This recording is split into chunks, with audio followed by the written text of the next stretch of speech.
some guys are a little more relaxed. Like I know Burbs. You know Burbs, he's a sloth, man. That guy, he's just coasting through his day. He's sleeping all the time, so.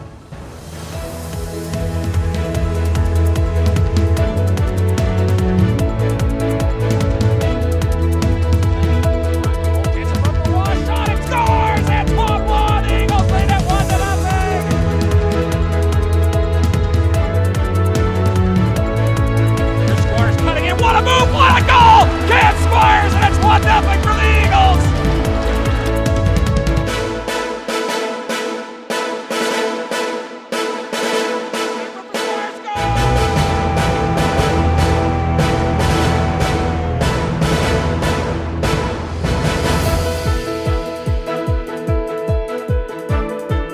Hello, everyone, and welcome to episode 2 of the Inside the Nest Cape Breton Eagles podcast. Co-hosted by myself, Patrick McNeil, and Brad Chandler, my excellent co-host, as we're up in Sweet 16, high above ice level, and Eagles playing some pretty good hockey as we record, Brad. 54 points on a nice run, 8 of their last 11.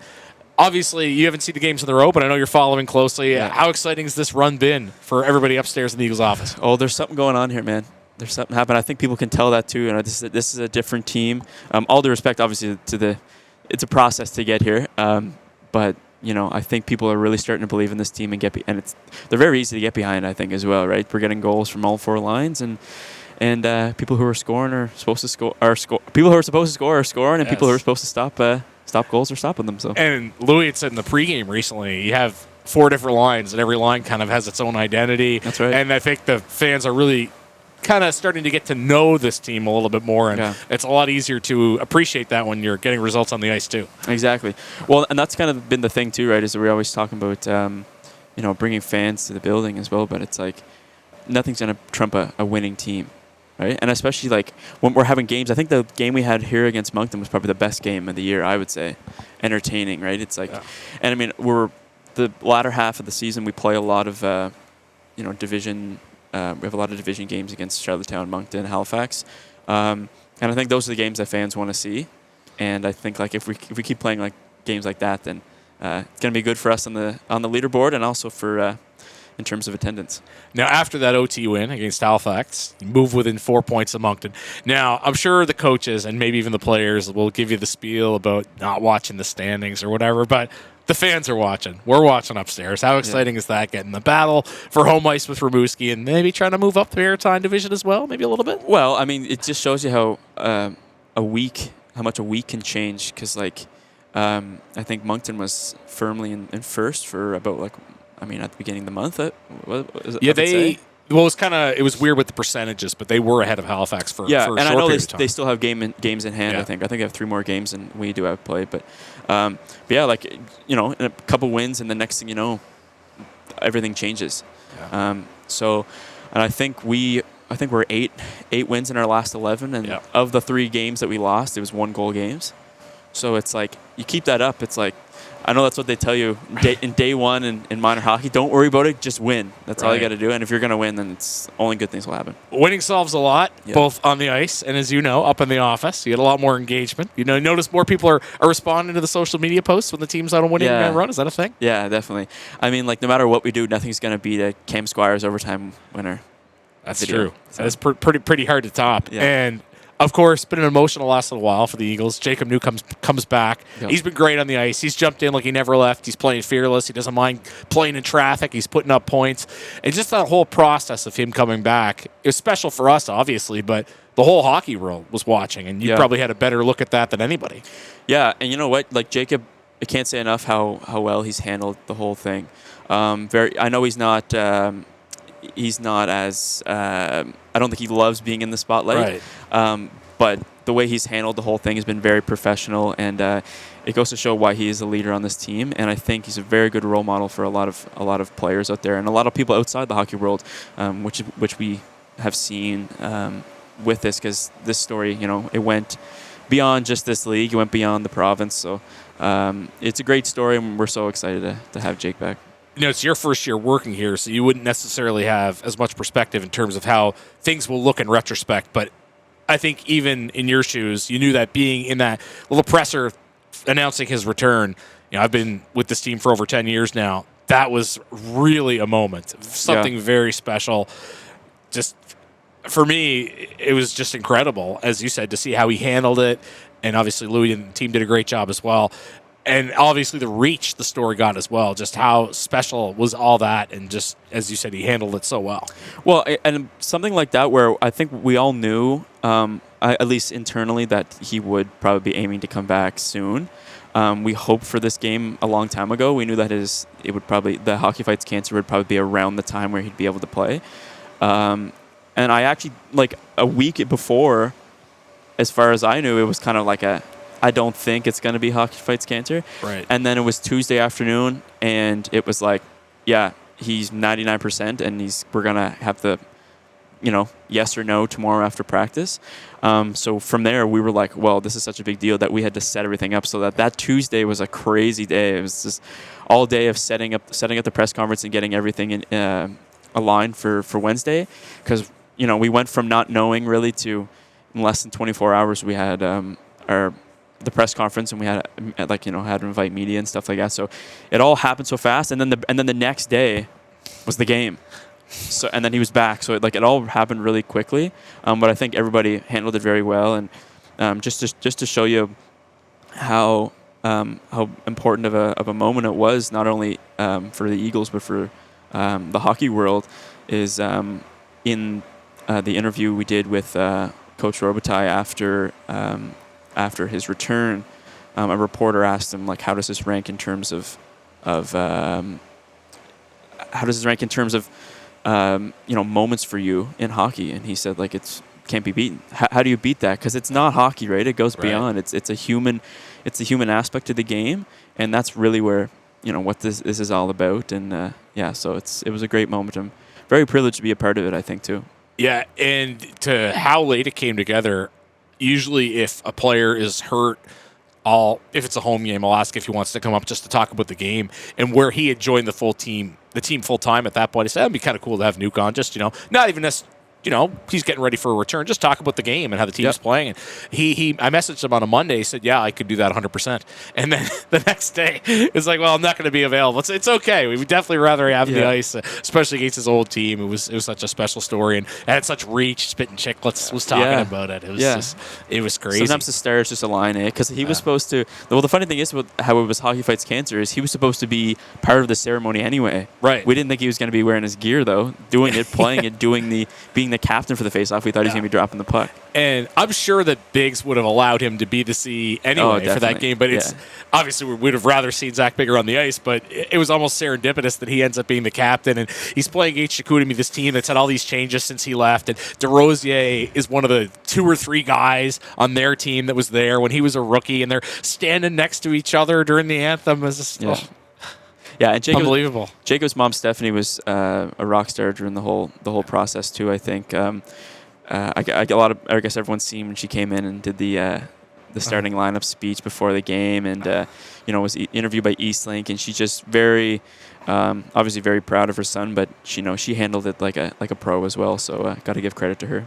Yeah, and to what you said about Jacob, a fantastic guy, but not necessarily a guy who would be the most comfortable being thrust into the spotlight. So the fact that he was able to handle that with his personality is really something. And as obviously the human being is what's important first and foremost, but on the ice, it certainly adds to this team, and he adds a goal-scoring touch to a team that's kind of starting to roll. Yeah.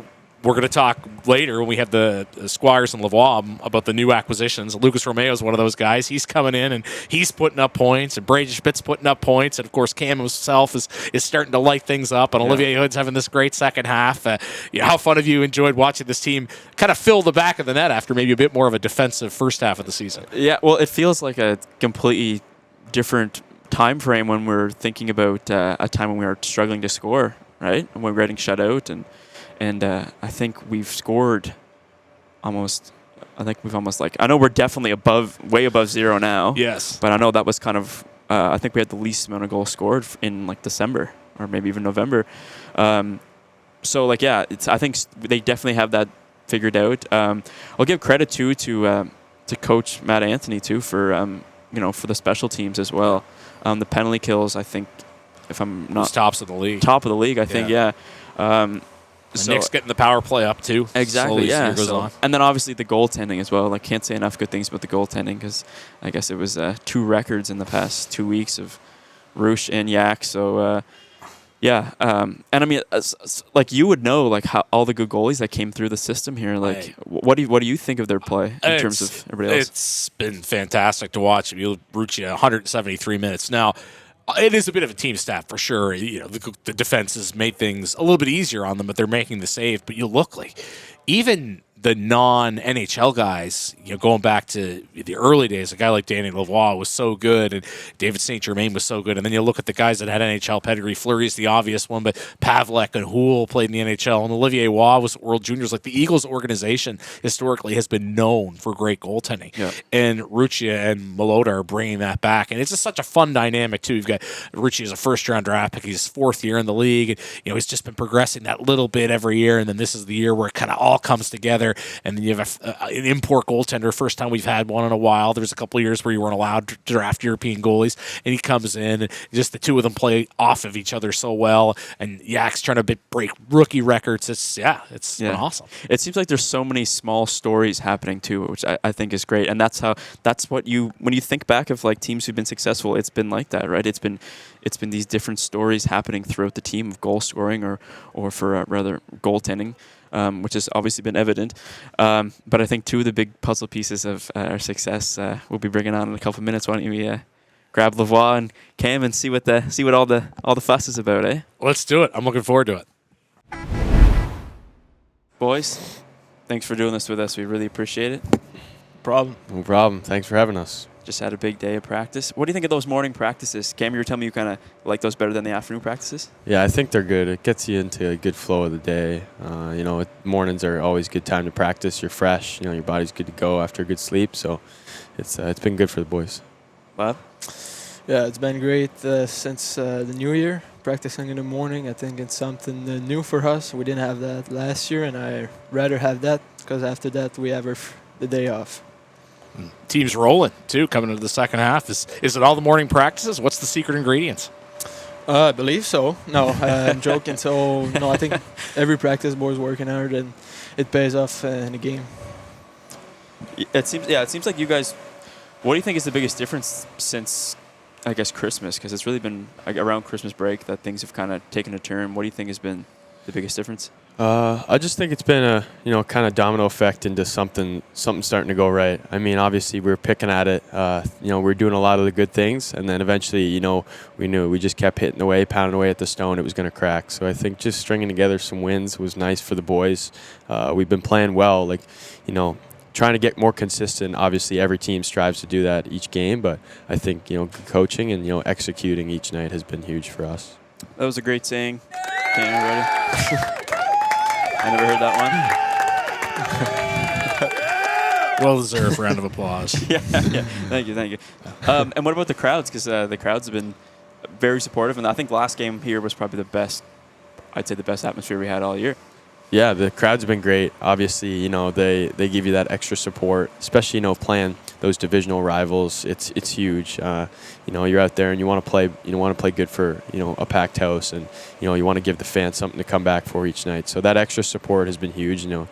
To continue to get that will be great for sure. So, I mean, it's the 7th player for us. It's something we didn't have last year, and compared to this year, it's really awesome, and it really helped us, like Cam said. Now, Cam, Jeff, your dad, has seen him at the rink a lot. What are the odds he's going to be a ticket to winner before the season's over? I hope so, because maybe he'll split it my way. But, he kind of, has gotten to make some good friends over here at the rink, being around Cape Breton and Sydney. So there's, big crowds and stuff, and that's been a huge thing. Credit to the front office staff. They've been unbelievable, coming up with those ideas and promotions. So it's continued to work out for the crowds.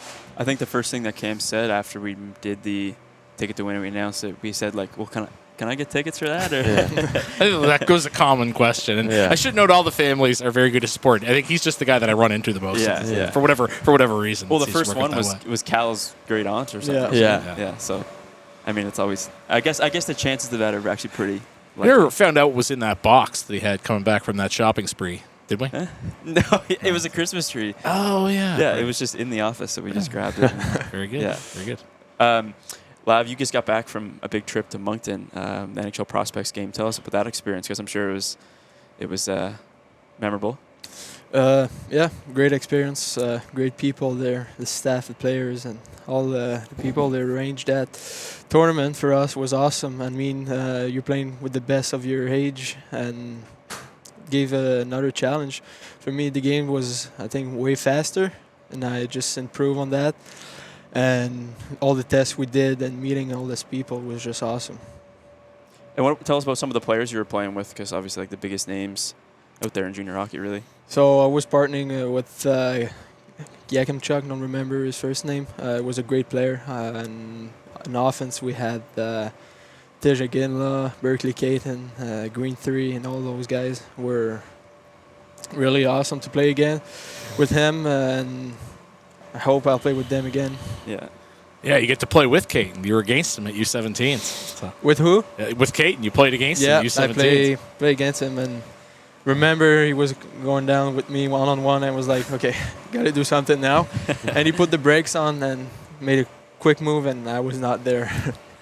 Yeah, Cam's sitting back. He didn't get to do the top prospects game, but it didn't matter because he was still drafted anyway. So I know you. It seems like you've told a lot of good stories about the draft. That whole week must have just been a blur. Yeah, it was pretty crazy.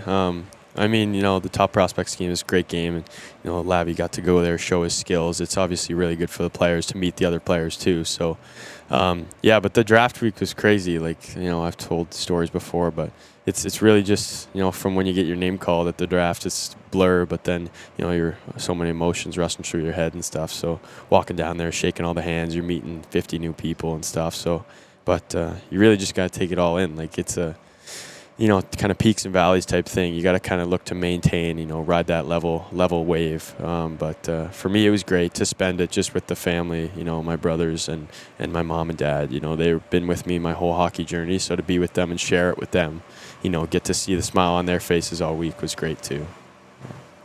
What about with New Jersey? Were they kind of on your radar? Was that one of the teams you spoke with? Yeah, like I met with them, did like the questionnaire on email and stuff throughout the year, probably once or twice, and then met with them after a game throughout the season. I forget, probably January, February, and then had a big meeting about a few days before the draft with about 10 or 12 of their staff, and that was kind of talking with my agent and stuff. I knew they were really interested, so it was just kind of you ride the wave. It's not like a junior draft where you kind of have yourself pegged to like a 15th, 16th overall, or where you're going. So it could be, curveball at any moment with all the trades, and there's more teams. So it just you're sitting there, and it's really nerve-wracking. But whenever your name gets called, it's a big weight lift off your shoulders.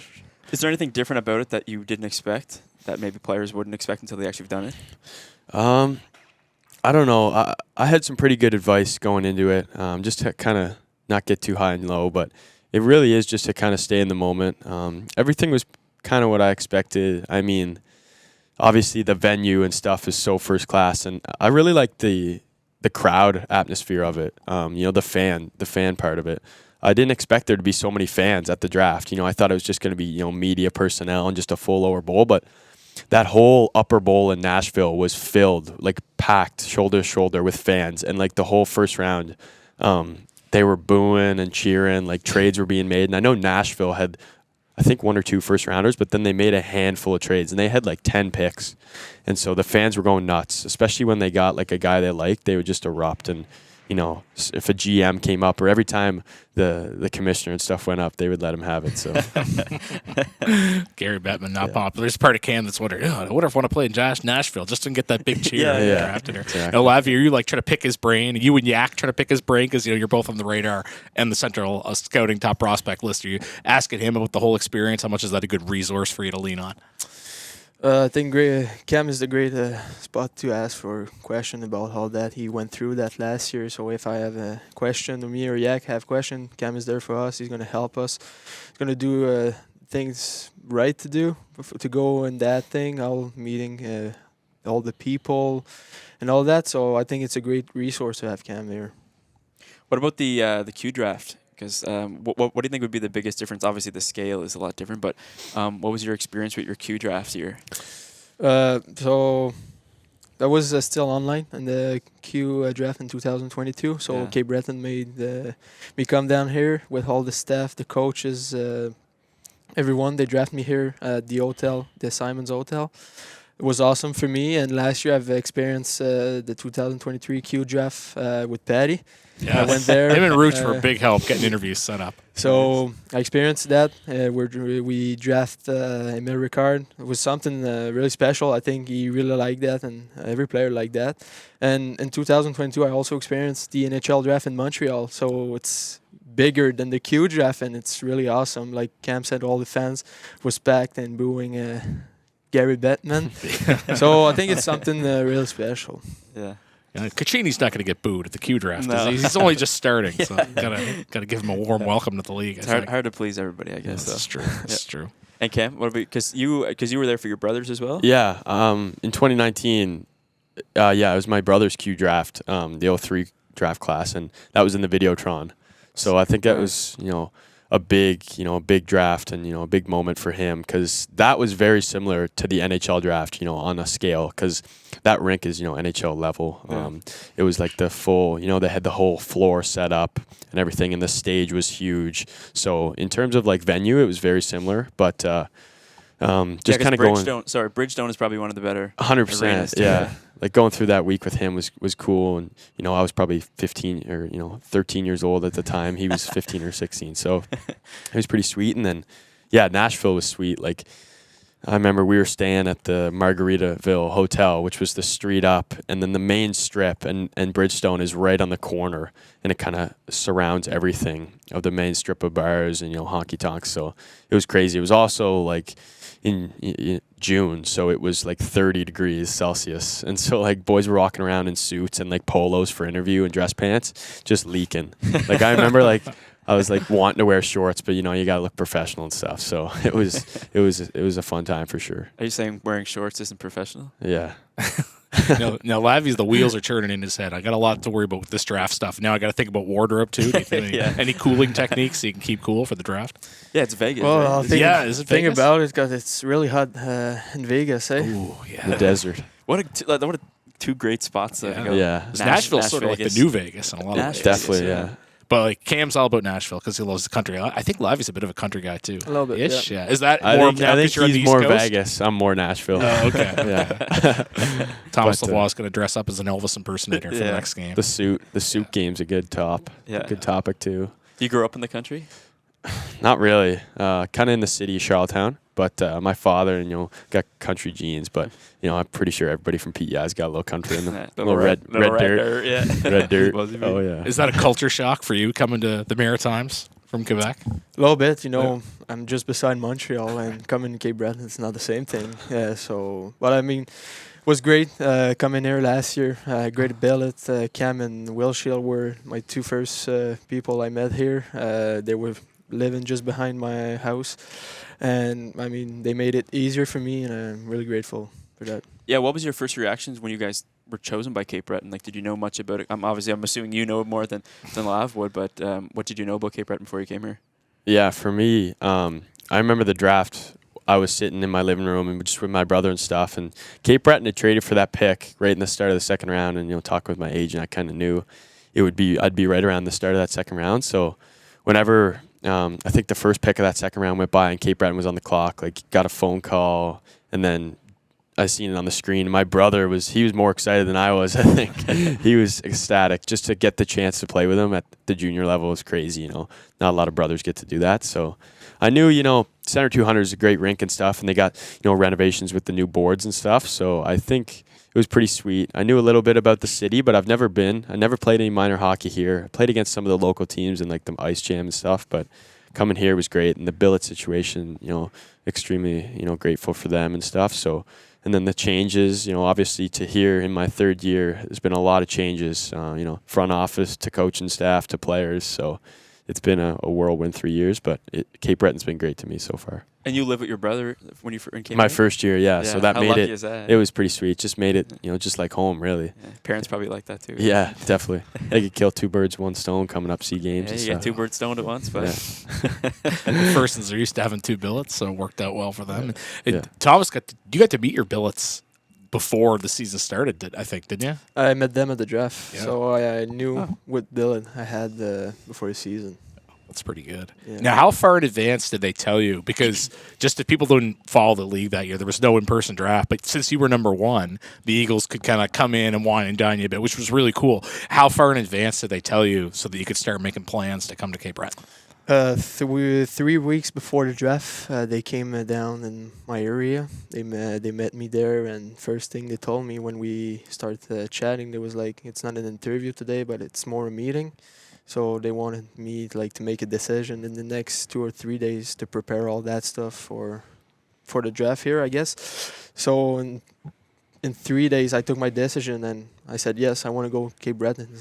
It's one chance in a life being drafted first overall, and I don't want to pass over it. So that's when I make my decision. 3 weeks before, I knew I was going to be drafted by the Cape Breton Eagles. Wow, that's pretty cool. And I didn't get the in-person draft, but it was pretty easy. Like Batherson, Dubois, Shaw were all there. So and Lavie looked just as big as all of them. So at 16, so ready to step in as he's done. It's funny though, even if you look at the pictures of the day you got drafted, like you just seem like you're 5 years older than you were then. Like just from. Well, a lot of people told me that, but I'm still just 17. I'll turn 18 in a month. Yeah. I don't know what happened to us when we were that age, but we did not look like Well, there's a reason that some of us go into broadcasting. There's a spot in the game for everybody if you look hard enough. That's right. Yeah. You got to get to the Q one way or the other. That's right. Yeah, we're all here. Yeah. And hopefully these guys are going to the NHL. Us? We'll see. Someday. We'll see. Pat was telling me about you do some off-season training in San Diego. Is that right? Tell us about that. Yeah, I did this past summer. So it's kind of like just a whirlwind. Again, with the agency, you work with them, and they thought, it was a good idea to go down there and see their strength coach, just to get some work in with them. So I went down to California 2 weeks before the draft. I did a combine for a team in Toronto, and then I flew right from Toronto to San Diego. And basically for 2 weeks, I was staying in just a little hotel and just putting around Carlsbad Village, which is like a 2-minute walk from the ocean. So putting around there for 2 weeks, I'd get my training sessions in and then just look to kill time. I'd do some extra stuff on my own. But I had a bike. So Liam O'Brien and Noah Dobson were in the same agency. And so Noah was there before, and Liam O'Brien was there, and we kind of overlapped, but he was leaving. So he left me his bicycle to get around. So really, I was just kind of biking around, going on bike rides, biking to different restaurants. Yeah. But did you get to tip your toe in both the Pacific and the Atlantic last year? I did. Yeah, it was pretty cool. Obviously, it was pretty cold, the Pacific. Interesting. Yeah, it was, but it was a great spot. Good beaches, good food, and I'd just kind of be dining out and, hanging out. How do you spend your summers, Lyle?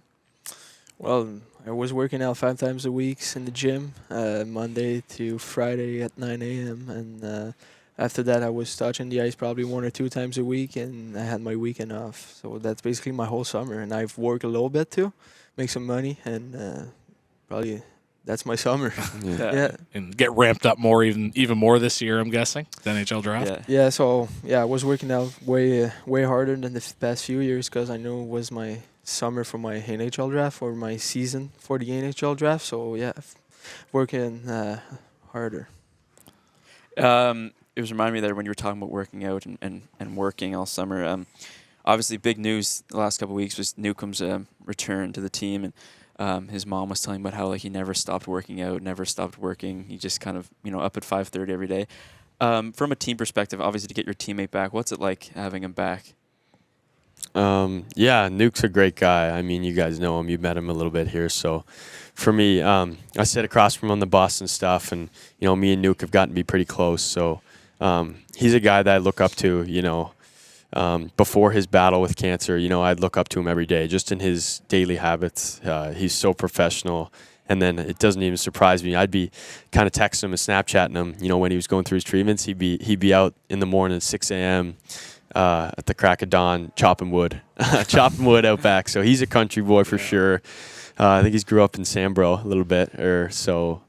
Yeah, I always call him the bro from Sambro. So he's a good guy, and he full credit to him. He put his head down and he fought that. So it's great to have him back, and obviously he's scoring big goals. That game in Hadley last game, he was electric. 1 goal, 2 assists. He was a driving force. He drives the play and stuff. So, he's a great guy too. His Fortnite skills aren't great, but he's a good teammate. So Fortnite's still a thing? You guys still hard on that?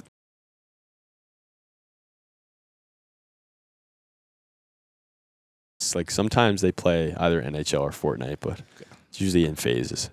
You guys seem like you're very competitive in terms of like off ice game. Like I guess ping pong. Everyone's seen that last week. Why is that? What's with the? Is it just natural competitiveness? I mean, you're probably saying that because you saw Deagle and Dash down. But I mean, just boys want to win ping pong and get the first seed. Serious and try to stuff. beat Shorty, so just the competition's going on. So Shorty's the top dog still, eh? Oh, I think Apparently- he calls himself top Apparently, dog. yeah, I'm coming for him. Carter was pushing for a March Madness bracket. I'm not That sure might if have to be That's a true. move, yeah. I think anything where one guy can beat the guy next to him, the boys will be down for it. Yeah. What's your ranking now? Do you know? 19.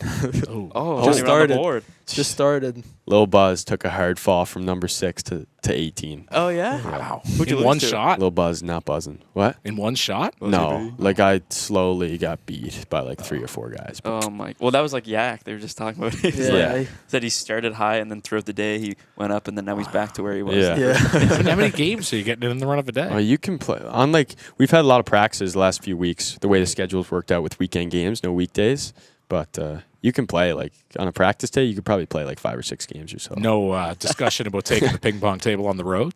No, on game day it gets put away. It's all business. But on practice days, the boys get on there. I'm just visualizing that Baie-Comeau trip. We're on the boat, and all of a sudden somebody like breaks out a ping pong Yeah. The table. boat, the ferry to Baie-Comeau. Obviously during the trade period, Sly made a couple of big moves and it kind of made this team what it is today. How have you guys been adapting to some of the new players? I guess both in the locker room and on the ice.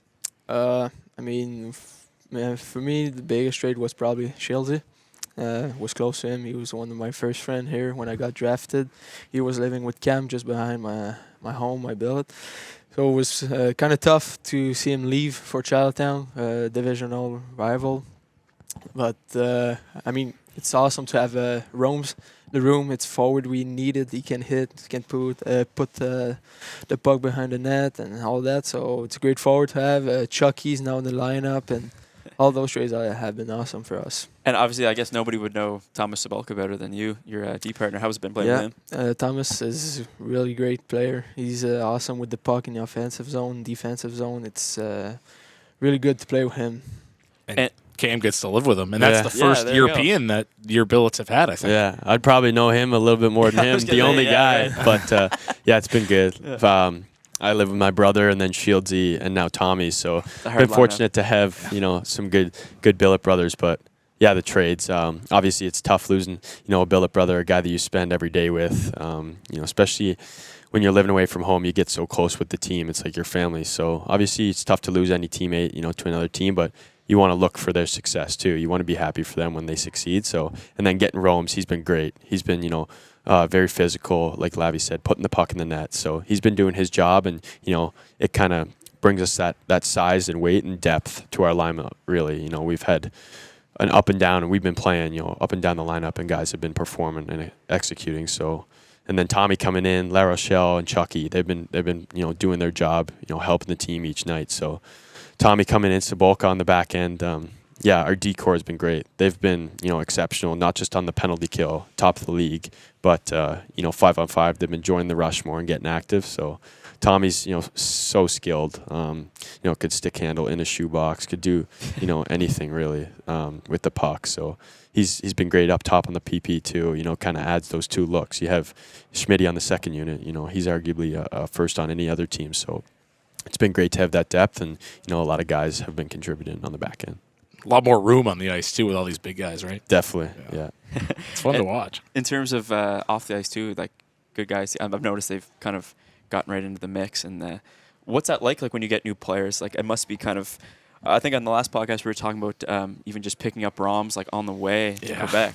Like how is that? How do you guys like bring a guy in and make him your teammate right away? And I guess he has to be your friend as well. Yeah, I think it's just like there's always connections in the hockey world, so nobody's really a complete stranger. At any point in time, like if they're coming from Quebec, there's some guys that know him or live close to whatever Larry when he was coming in, or like Rome's, for instance, same agency. You make a lot of connections there with camps over the summers, or from, knows a guy who knows a guy, really. Or you ask guys on Charlottetown, what's he like and stuff. So, but, Sly and those guys have done a great job bringing in, good quality character guys as well. You want to bring in guys that are good in the locker room. So it's really just, it comes down to bonding over hockey. For him, it was just get on the bus and, you don't get closer to anybody than when you're in the game playing beside them. So, I think his first game in Shawinigan, he had 2 goals. Yep. So, when he's coming through the lineup, you're giving him, boy, Rome's, I got a boy, like, good job. So, it kind of brings everybody together and puts them right into the group right off the bat. Quebec road trip probably helped. Well, you were there too, so like that long road trip with the new guy. It's like he's been on the team for forever after he's been on the bus with that long. Got no choice, I guess. Yeah. 100%. How do you guys like those road trips? Life on the bus. Oh my God, yeah, those are really long trip, but we get used to it last year. For me, I mean, it's something new. I didn't expect to travel so far like that.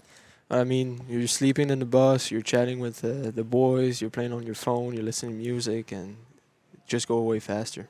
Do the boys, does anybody actually even sleep on the bus? Oh, I think some of them try to get some sleep, yeah. I mean, our bus. Can you though, is what I'm saying? Yeah. Not a great sleep, but I mean, really on any bus. Like Rooch is a good sleeper on the bus. Yeah, fourth year, veteran. He's got the neck pillow going. He's he like sits a Navy SEAL. Yeah, definitely. learn over time. Who are the better sleepers? Who do you think's catching Z's? My first year, actually, that team was crazy. A lot of boys: Jack Campbell, Squires, McDonald, Logan Camp was the best sleeper I've ever seen. He'd put his headphones on like these ones and the neck pillow and just sit straight up, and he'd sleep from Cape Breton to Halifax. One shot. Wow. He'd sleep 4, 5, 6 hours and just snoring and not a bother in the world. Yeah. That's why he was such a pest on the ice. He had all kinds of energy. And I mean that in a good way if you're watching, Jack. Must be harder as a big guy too on the bus, is it? Yeah, legs are crampy sometimes. No, but I had a little mattress, so I bring it on the bus, put that on the floor, and sleep on the floor with a little pillow. So it's okay. Beside Thunder. Big upgrade from being 16-year-old rookie. Now he's got an A, so he can go to the back and start spreading. No, I mean, it's nobody wanted that seat because it's beside the toilet. I'm gonna take it. I don't care. I don't know who it was, but on the way back from Victoriaville, I looked back and there was somebody sleeping, or trying to, with their feet up on top, you know what I mean, laying back with their feet on the top of the seat ahead of it. Oh, I've done that before. For hours. Yeah, that's how do you feel after being like that? I don't know. You don't feel it for the hours, but then when you wake up, you feel it. Yeah, your ankles are cramped. Or you got a dead leg or something. But yeah, you learn by any means necessary. Yeah. You were talking about Rom's having a couple rips right off the bat. He's one of those guys, like a lot of you guys have been fine in the back of the net. Is there any goal that sticks out to you guys this year amongst your teammates? Maybe the best goal of the year so far for the Eagles? He's got it. I think it's Halifax. Was that Halifax when he came down on that side and he scored after? That was a great move you made. I don't remember who we were playing, but I mean, I think that was a goal of the year for us. And the one here, Shawinigan, I think. Yeah, that was Shawinigan. You pass. That was Shawinigan. That was a great goal. Yeah. The Halifax OT winner was really good too. And the big celebration. Shout out David Chan in Halifax. Did a great job capturing that. Yeah, no, that was good. I got one of my best pictures from that celly, but scoring an OT winner is always fun. I mean, the boys said I should have hit the gritty or dabbed or something. But. I'm trying to remember any other noteworthy celebrations after goals this year that I'm forgetting. Hood have a lot of celly. Yes. Oh, yeah. He's opening the chest. Or Hood got a lot of celly. Yeah. CBU net, you did that. Yeah. I remember Lubo Stahone, our first year, he scored his first goal in St. John, and all the boys will remember that clear as day. He scored in the far end and just screamed and skated as fast as he could right to the bench and went right through the line. All the boys were still in the O-zone when he was done by the goalie, so that was pretty fun. Yeah, I think poor Lubos, I think he only had the one goal, but he made it count. Yeah, he did. Yeah. Good for him. Exactly. Individual effort too. That's impressive. And I think a lot of times too when you score, I've noticed you kind of really connect, try to connect with the crowd. I think there was last game we played here when you like went right in the corner and you were face to face with somebody. Yeah. And there's a good picture too of you celebrating, and there's all the bunch of kids up against the boards. What about the crowd? How was the crowd? Played a part in maybe your guys' success recently, because it's like the numbers are going up, it seems. Yeah, it's been trending upwards, and they're awesome. It's great when they're loud and involved, and like the in-game stuff is great. Getting the cheers going, getting the wave, or a lot of kids in attendance too, which has been great. Those kids. I remember being a kid going to the games, like the Islanders games and the Rocket game. I thought it was great. I thought it was so awesome, banging on the glass and trying to get a stick. That's the best. Oh my god. Yeah, Hey, you get badgered for sticks, but we're not giving those out. Little above our pay grade yet. First generation stick kid.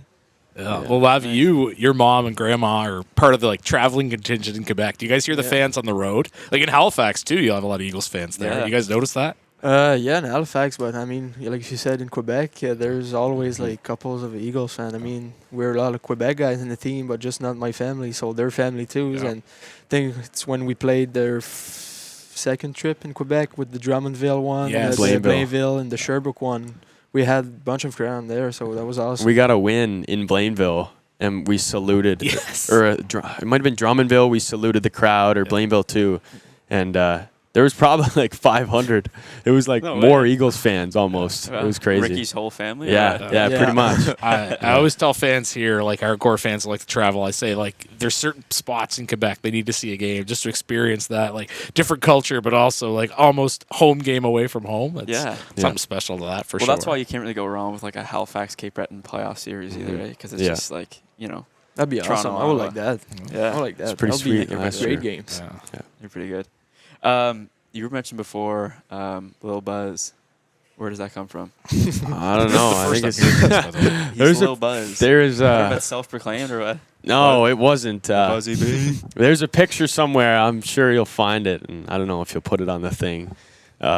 It's just me in a Buzz Lightyear outfit when I was a little kid. Yeah.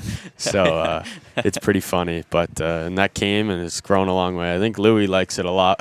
Lil Buzz? So yeah, it's always on the lineup, and the boys use it here and there. But yeah, nicknames I got a lot of nicknames, so it's pretty good. What else? Just Cammy, all the Squires is pretty standard one. Little Buzz, but CS12. Yeah. everybody calls me different. Ants Junior from when my brother played here. Yeah. You're kind of, yeah. So CS12, I was wondering about that because I always heard them say JS for your brother. I didn't hear CS for you. No, it's just like pretty standard thing, but That's fair. the JS nickname has gone on a long way. I'm pretty sure my parents almost call my brother JS at this point. So everybody knows JS15. And I got told the story on the radio, but shout out again to his brother because the Caps, his junior A team, got stopped at the bridge the night before the Eagles were playing in Bathurst. So he got home at 5 a.m. Something like that. And then he Yeah. was in the car with his parents to watch Oh, nice. Cam in Yeah. Bathurst the next morning. Yeah. Or he left in the morning. So Anything else besides Lavi? Or I mean, like that's kind of one of those ones that's just like No, just Lavi. it's just your That's name. just Lavi. they didn't break the bank thinking of that one. It's fine, but it's But not. that's why I think yours, you're kind of really the only guy that goes by their name. Yeah. Really? Yeah, pretty much. Because we got 2 Cams as well. Yeah. Right. But Macker is usually him. So But then earlier in the year, when Luke McPhee was here, he had 2 Mackers. Orange Macker. Orange Macker. Yes. Yeah. He said That's that to the me the other best. day, and I was just like, yeah, they had the game on there watching the Halifax. So yeah, we're watching Orange Macker. I'm like, Orange Macker? Oh, okay, that makes sense. That makes Yeah. sense. Yeah, it's not. That's the Orange. best one, yeah. Oh. Just orange. And from the new guys, I remember when La Rochelle got on the bus, or a couple were just thinking he's got to be Larry, I would assume. Yeah. A lot of those names are probably just taken over from other teams. 100%, yeah. Well, Some names are just or easy. Laro. Sean Yeah. Larochelle was Laro when he played. Yeah. He's Laro. not. They're not related though. No. Yeah. No. You guys call him Laro as well. Too. Yeah, Laro, Larry. Yeah. It's pretty much hit or miss. Just Yeah. whatever comes out, really. Yeah. I even thought there could be a chance someone calls him Shelly too, but I was like, that's way too far. Yeah, why not? Yeah. You're making a thing. You're putting it out there now. Yeah. Fellas, we got some hard-hitting questions from the people of Cape Breton. Let's do it. Are you ready? Yeah. First question for Lav. This is from Gary. Thanks, Gary. He's wondering, being selected first overall in the queue by the Eagles, what are some good things you can say to young players about going into the draft, about coming here to play? Well, Nice career. It's a good question. yeah, Cape Breton is awesome. Honestly, it doesn't seem like it is. You're gonna talk to a lot of people and say, "Oh, Cape Breton is far. Oh, Cape Breton is this or that." Well, you can't say nothing if you don't experience it. So I've experienced it, and it's awesome. It's a great city. You can focus on hockey well. Everything's great there, honestly. This is from Roseanne. It's for Cam. Will Cam be singing the fans any more songs in the future? I'm assuming that's a hard yes. Yeah, I'm sure it'll come up. I mean, Brad usually is pretty quick with the camera around the corner before practice. So, but those are fun videos. I mean, sometimes it's just having fun out in practice and stuff. So I like singing stuff. A lot of old country songs, but I'm sure it'll come up. What's the next one on tap? What's the next song? Oh, I don't know. Probably The Gambler, to be honest with you. It's a good song. Anything Alan Jackson, really. Yeah. Oh, AJ. Yeah. That's what Cam always says, that where there'll be a camera and lights, and we'll say, "All right, we're recording," and he'll do something, and then he'll be like, "Maybe look like an idiot on there." I'm gonna shout out my operator Ronnie, who does a great job producing the radio broadcast. He's very impressed with Cam's old school country knowledge. It was one of the 10 questions. I can't remember what song was you referenced. I think it was He's like, I can't believe he knows that. I said, 2 Dozen Cam Roses, knows- probably. Yeah. Yeah. What was it? Sorry. 2 Dozen Roses. Yes, that's Yeah. exactly what it was. It's Yeah. like Cam knows his country. He's Yeah, that's what he's saying on the mic Yeah. up. Yeah, I think so. Yeah. It's a good one. Both of you, this is from Frankie. Your favorite memory so far as an Eagle? I'll probably say the draft. Honestly, it's something really big. Being drafted here, first overall, I think it's my best experience here. Probably winning last year, New Year's Eve versus Halifax, that overtime game. Sam Johnson, hat trick, overtime winner. I'd say it was a great game. And Gio Mattia was in net. He got his first win, I think. Yeah. First win in the queue, I his think. first one, yeah. Yeah, so special night for a lot of guys, and the boys were fired up. New Year's Eve, it was a great game. Yeah, it was pretty special. And Lavi, it seems like kind of as the season goes on this year, it seems like you guys are making more memories in terms of on ice stuff, and it seems like you're kind of just waiting to get that big game. And do you feel like that's kind of on the cusp Sorry? of making memories like that on the ice? Because it seems like this team is kind of Yeah, I mean, having a great season like that, you're going to make memories every day till the end of the season. And we'll see in the playoff. But I think we have a good team in the playoff, and I think he's going to make a lot of memories also in the playoff, have a good run. Cam will either really like this or be offended by Yeah, it. Charlotte snapped on this one. Oh, okay. Yeah, she says, Cam, where do you get your goofy personality from? I don't know. I just think being around the rink, just kind of be myself. Pretty much all the content and stuff is in the rink, or like on the ice. And just on the ice, it's where I feel, most comfortable, most at home. So ever since I was a young kid, I was just running onto the ice, waking up early morning practices, and just waiting to get on the ice. So I think that's just where I'm comfortable and have fun the most. So, yeah. Chris is wondering each of your favorite memories from minor hockey that sticks out to you. Minor hockey. I went twice to the international Pee Wee tournament in Quebec. So First year, we lost in final. Second year, went back, and I won that Nice. tournament. So I think it's probably the best memories and great thing to happen in minor hockey for me. The redemption arc. Gotta like that. I actually found some headshots of Lavi and his. Oh, yeah, you sent me that then. From the Pee Wee tournament? No, I that don't know when it was. You said you were I like don't- 11. I don't remember if it was Bantam or Pee Wee, but You were a big kid. a big boy. Yeah.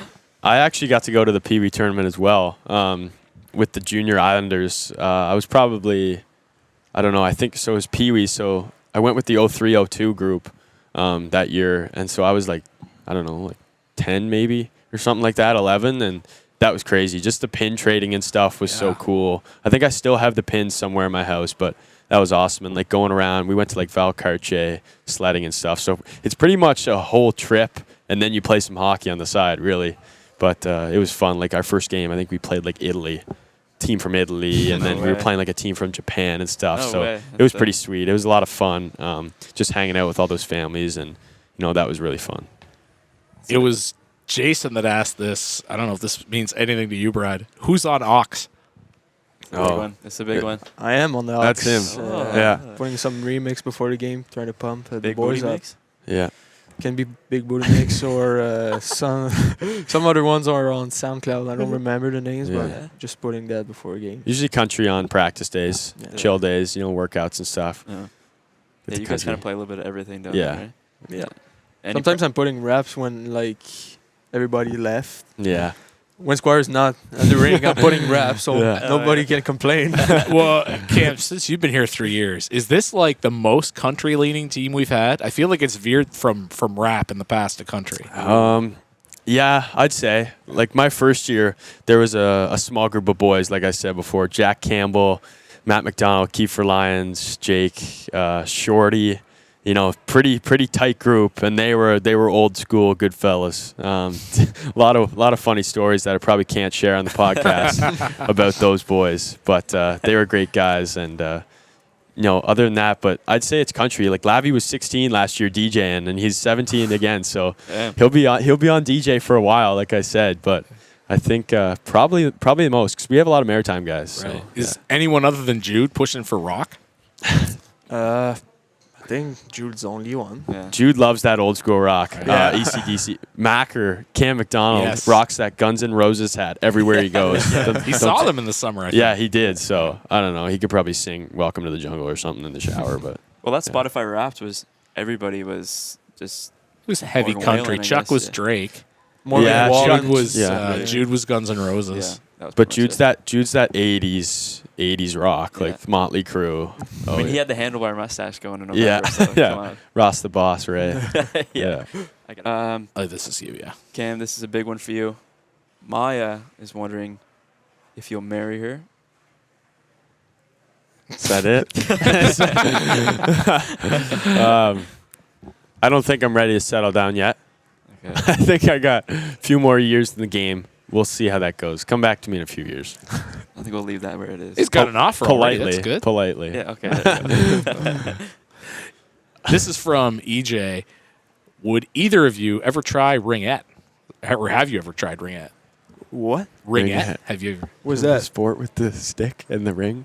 No, never. Not that type of guy. No, I said Sorry you've never about that. seen it or you just have no interest in it. I don't think No. I've ever played. I don't think I ever will. I'll go watch a game, Canada games and stuff like that. But it's pretty big in PEI, actually. They've had some Oh, good yeah? girls teams over the years and stuff. So, but I I- don't think so. I was going to say, is there high level men's Ringette? I don't think I I've seen don't- it. Not to I don't knock it. I don't think I've seen it. I don't think so. I don't know. No, you can't ask that question for me because I don't know about that. Okay, well, neither do I. Do you guys ever play Sorry, lacrosse? EJ, we don't have any more Play information on it. lacrosse in the summer? I haven't played lacrosse. I played in the backyards and stuff growing up, Yeah. but I've never played like box or field. But I've heard a lot about it, and I've watched some games. Yeah. And we watched the Halifax Thunderbirds game the other night, Oh, yes. and it was unreal. Those guys, I found the flow of the game to be cool. You know how offense comes out and then defense goes off, so they're just Yeah. switching in and out the doors, and it looks like the guy's got a breakaway, and then 5 guys push out the D door, and it's a 1-on-5. But Yeah. it's pretty cool. The guns and cannons going off in Yeah. Halifax. It was a cool scene. It's a cool fusion of sports too, Yeah. right? Like I liked how there's this music playing all Yeah, the time. It's that was kind of it. basketball. That was cheerleaders pretty and sweet. stuff. Yeah, Romeo played lacrosse. Oh, is Both that right? inside Yeah, and and outside, Cam yeah. McDonald too. They played lacrosse. Oh. Because I know Cam was at prep school, and I think you had to play like a spring sport, Right. so he Oh, would have picked cool. that up. Yeah, because there's a lot of guys, I guess, when they finish up AUS and stuff, they play. Yeah, Dawson Thee, that plays for the Thunderbirds, That's used what to I was play in the thinking. queue. played Yeah, in the Yeah, he queue, played and then he last played year, for didn't he? SMU last year. yeah. Yeah. He played with St. John in the queue, I think. Yeah, Yeah, St. it's pretty John. cool. That's a good multi-sport athlete. Yeah, Dylan's wondering what your guys' pregame routines look like. So having a nap in the afternoon for like an hour 30 max. Waking up, going in the shower, having pregame meal, going to the ring, here at probably around 4:30. Between that, switch my clothes, doing some stretch, taping my stick, and we have some meetings with the coaches and getting ready for the game. it's pretty down to the detail. Like from the moment I wake up, I'm pretty much just waiting for my afternoon nap. But other than that, we come in, get an activation in the morning. Sometimes morning skate.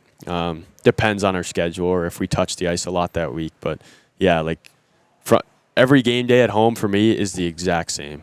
Like for the last, I don't know. When I was 16, it was a bit different, but this year and last year, it's the exact same, just routine. Like you come in, take the nap, and then eat pregame meal, and come to the rink, drive. I was driving him a lot before Christmas, so I'd pick him up, and sometimes I used to go to Tim Hortons with Shieldsy before games, get some Timbits, but other than that, come here, tape my sticks, and sometimes go in the stands, sit in the stands with the boys, but warm up, play ball game, soccer game, sewer, but I've got one win this year, still looking for a second. It's corrupt. The 20s are... You get the extra life, right? Oh, yeah. Extra 5 lives according to them. Oh, so. what about Ricky? Yeah, and the 16-year-old. Yeah, Ricky got some... Wait, 16-year-old gets an extra life? No, he doesn't. He should be out first every time. Yeah, him and Patty. Yeah, but no, I think Cam McDonald thinks he's got 30 lives, so he needs to be, held honest. And it's been pretty good, so the boys have a lot of fun. We've had some big games. Like in the past, there was only like 10 guys playing my first year, but now we have pretty much every guy playing, so it's competitive. Boys are getting drilled. Sounds kind of a corrupt league, though, a little It bit. is. Yeah. Well, Cam in the past had been vocal about his lack of success as a rookie, so he's working his way up. Working my way up, yeah. Slowly but surely. Well, and if that doesn't work out, ping pong, I guess. It's That's the thing. yeah. Hopefully, it's not been working out. We've been playing every sport except ringette. I need to. Yeah. Games. Yeah. Yeah. Pre-game ringette. Is anybody really superstitious on the team in terms of pre-game stuff? I don't. I think everybody is very similar. Like we have a lot of superstitious guys. Like my whole day is the same. Like I do the same stuff, so I would call that superstitions. Sure. But some guys are more relaxed than others. So you're not superstitious, you're just a little stitious. Just a little stitious. Ritualistic. Michael Scott plugged. Attaboy. Has Biggs managed Michael Scott Wingretz. Has Biggs managed to spread the Mull River Shuffle before the game? Is anyone else doing that now? I don't think so, but we It's got always down do to the science. same. And like the meeting time, so your days, it's a routine, I guess, but some guys are a little more relaxed. Like I know Burbs. You know Burbs, he's a sloth. Man, that guy, he's just coasting through his day. He's sleeping all the time, so. But Birdman. I guess so, but. It was Lily that wanted to know favorite TV show. That's a good question. Actually, nothing that comes to mind right now. But I think Stranger Things was a really good series to watch on Netflix. He doesn't watch a lot of TV. You don't watch a lot of TV. No, I don't watch a lot of TV. I watch them. I'd say my all-time favorite be The Office. There you go. But right now, Mr. D, I've been watching that, and that's so funny. It's back on Netflix. That's why I've been watching it. So Nice. a lot of good maritime actors too. Yeah. But those are pretty funny. The Office, great show. A lot of good local references Yeah. too in that show, I think. Too. I know. You Very kind of top. remind me of Dwight a little bit. Oh, you're talking about The Office? Dwight Schrute, yeah. Okay. Well, this question is from Brad. Who do you think you are? Who do you think you are? It's another That was a good one. You know what I'm talking about? yeah. I am. Who do you think you are? I am. No, I'm saying Toby. Yeah, I know. His accent Yeah. What, second question, what gives you the right? What gives you the right? It's a rap. God, it's a no. rap rock. No. God, Yeah. no. This is from Bradley, though, which is not me and someone else. Best pizza in Cape Breton. That's a good question. This could get That's my question. Yeah, see, no? and This this, could get we'll see how controversial. true Cape Bretoners I are. gotta look because, around like, and see. most people could talk about this for 3 hours. Yeah, We're this gonna could also see get who Not the- me, canceled. not Yeah. me, but most people could. This for could be the hours. end of this podcast. I'm trying to see who the sponsors are. I see, I This see is the Kenny's smartest man Pizza here. is right on There's the Napoli logo right there. behind you. But yeah, that's the debate, isn't it? Kenny's Napoli. versus. But there's like sub levels to it too, and like Yeah. if you're from the Glace Bay or from the pier, they all kind of have their own. I'll probably say homemade pizza from my billet, Nona. She's making the grandmother. Nice. Making a lot of food, and when she's making her pizza, that God. is really good. Just trying to That's get a good- fed. Yeah. Yeah. Didn't expect that. I like Kenny's. I'd say Kenny's to be honest. But my billet, Bubs, he just got a new pizza oven. So watch Oh. out. He might be starting Might a be Bubba's franchise. Pizza. Wow. Bubba's Pizza. And there's going to be a Mr. Puffs right next Boyd's to it when it gets specialty going. menu. Boyder's got a little specialty menu Did he going. overcook one time? Yeah, he did. But that thing's nuts. Like it goes 900 degrees. So he whips one up in 2 minutes. So, Ooh. but Everybody's going there for post game. oh right? yeah. Very good. Dante's wondering hardest part of playing in the queue. Hardest part? Yeah. I think for me, for a guy that came from Quebec, playing away, 14 hours from home, I think that was a major part for me last year. Mm-hmm. What about did you find the playing in an English market difficult as well? I That mean, a lot was, of French guys here, but that was a big something for me last year coming in. I was not barely speaking English when I first met Squires. It was like yes, no, maybe, and then after a couple of months, I think it was more fluent, and it's way better today. Wow. Yeah, I think obviously being away from your family and stuff's tough on the daily, but I think it's kind of, as tough as it is, it kind of helps you out, managing your school, your hockey, and just your life stuff as well. So I think as much as a challenge as it is, it teaches you a lot. You learn to be a professional. You learn to be an adult, really. You're doing your own laundry and stuff and taking care of yourself away from your billets. So the billets are great. They do a great job of helping you feel, it's your second home. So, full credit to them. And the billets here in Cape Breton are great. So being away from your family and stuff and just kind of managing your schoolwork and your lifestyle, really. I think this is the last one, Brad. You can correct me if I'm wrong. Closer on this. Dawson wants to know your favorite team growing up. Montreal Canadiens. Yeah. Coming from just beside Montreal. Yeah. For me, my favorite team growing up was the Calgary Flames. Jerome McGinley. I wear number 12 because of Jerome McGinley. Nice. So that's the reason why I wear that, and he was great. That's Screech's team too, eh? Screech? Oh, yeah? Yeah. Really? So, yeah, I was a diehard Flames. I remember, Kiprusoff, the goalie. Oh. A lot of those good players. But Yeah. I remember my parents and I went to Calgary for a game, and my dad was like, all right, we're going to take this bus to the game. And we went for a walk, and we were walking through a blizzard in the middle of winter going to this Calgary game. And he was like, no, it's just down here. And we were walking for 10 minutes, and then we showed up at this hotel, and he had a connection there. So the Calgary Flames were coming down to go to their bus, to go to their game. And we seen them, and I met Ginla and all those guys, and they signed some stuff. And so that was a early memory of meeting the Flames and those guys. So Yeah, how old were you? Because Ginla hasn't played in I don't- 10 years. When did he retire? I don't remember. I don't know. I years, probably would have been About that? 9 or Yeah. 8, Yeah, I'd say. probably that But much older, Right eh? just to the end of his Flames, because then he had that Yeah. season Yeah. where he went and played I for a think bunch it of was teams at the end. Yeah. Yeah. Yeah. Who did he play for after that? Played for Colorado Kings, for a little bit, Colorado, yeah. Boston, maybe Pittsburgh, didn't he? Pittsburgh, I Oh, think. yeah. Yeah. Played for a lot of Yeah. teams. Yeah, but- it was one of these. He went from him and Ryan Smith in Edmonton. It was the same thing. It was they went from being this guy who only played here, and then Yeah. before you Yeah. knew it, he was Yeah. 4 or Well, it's 5 teams. Marty Brodeur playing in St. Louis. Yeah. Yeah, nobody. And then the remembers Blues actually brought him back for an alumni game. It was just what? Yeah. that. Oh yeah. Yeah, it was the weirdest thing. That's what you need, man. Yeah. Down the road, we need an Eagles Mooseheads alumni game. Yeah. That's 20 years from now, Yeah. when you guys are retired from the NHL, Yeah, there you go, it'll be fun. fellas. Thanks very much. This is lots of fun. Thanks Thanks, to you. guys. Yeah, thank you. Wish you luck the rest of the way. Thank Sweet. you.